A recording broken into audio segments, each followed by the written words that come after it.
আসসালামু আলাইকুম। সকালের অথবা বিকালের নাস্তায় অথবা ভাতের সাথেও এই পাকোড়া খেতে পারেন। এটাকে অনেকে স্পাইরাল পটেটো নামেও চিনে থাকে। এই পাকোড়া দেখতে যেমন চমৎকার, খেতেও কিন্তু একদম মুচমুচে হয়ে থাকে। আজকের রেসিপি কেমন লেগেছে অবশ্যই কমেন্ট করে জানাবেন। তাহলে চলে যাচ্ছি মূল রেসিপিতে।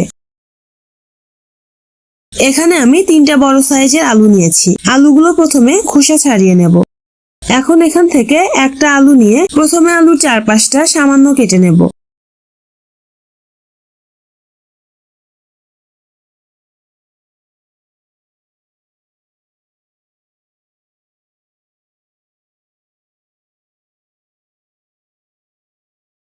এখন আলুটার মাঝখান থেকে কেটে 2 টুকরা করে নেব।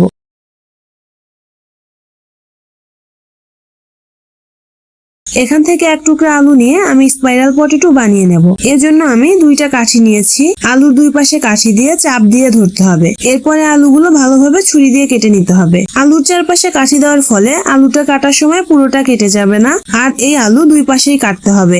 এক পাশে একটু ক্রস করে কাটতে হবে আর উল্টো পাশে সমান করে কেটে নিতে হবে।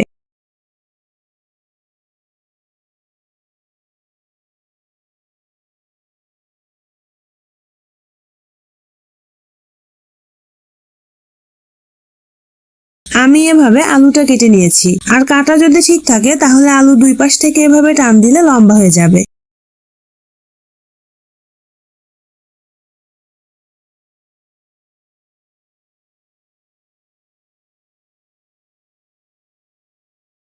একই পদ্ধতিতে আমি সবগুলো আলু কেটে নিয়েছি। এরপর আলতো হাতে আলুগুলো ধুয়ে নিতে হবে।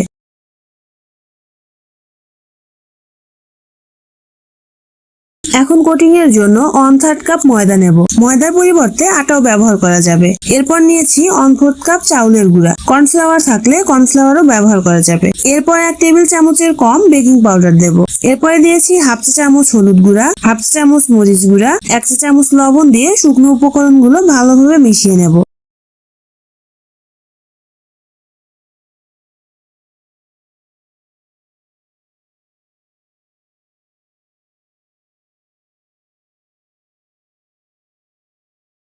এখন পরিমাণ মতো পানি দিয়ে একটা মিশ্রণ তৈরি করে নিতে হবে।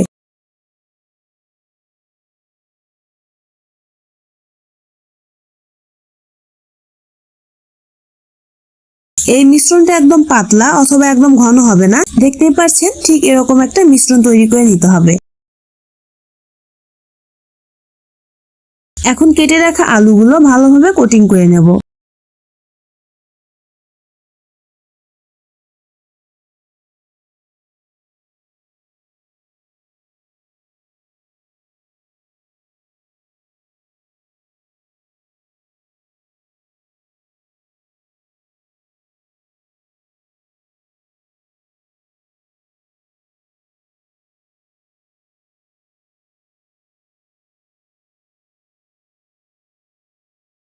কড়াইয়ে তেল দিয়েছি। এখন কোটিং করা আলুগুলো ভেজে নিতে হবে। এই পর্যায়ে চুলার আঁচ মিডিয়াম টু লো রাখতে হবে।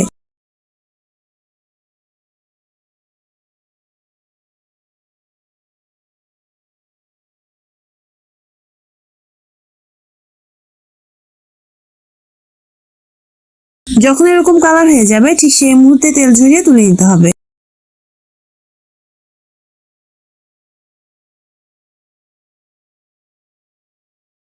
এখন গরম গরম ভাতের সাথে অথবা বিকালের নাস্তাতেও পরিবেশন করতে পারেন। আজকের রেসিপি কেমন লেগেছে অবশ্যই কমেন্ট করে জানাবেন। ভিডিওটি ভালো লাগলে একটা লাইক দিয়ে চ্যানেলটা সাবস্ক্রাইব করে দিবেন। আল্লাহ হাফেজ।